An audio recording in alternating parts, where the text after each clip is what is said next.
Salamat po ako sa araw-araw po na pag-iingat niyo sa aming pamilya na hindi na po nagkakasakit.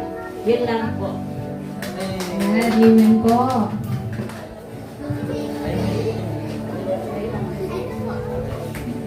Sino ba pong gusto magpasalamat? Bakit parang ayaw niyo po makipag-eye contact sa akin? Ayan, si Tita Sal daw po, special mention. Marami na pong blessings ang naiipon sa kanya.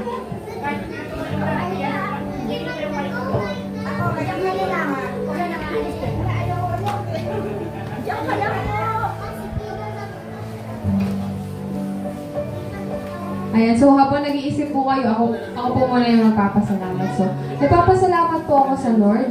Lagi sa buhay ng bawat isa sa atin dito na hindi tayo nagsasawa na pumunta dito kahit na po yung panahon. Mainit man o maulan, wala pa man po tayong service, pero nandun na po yung willingness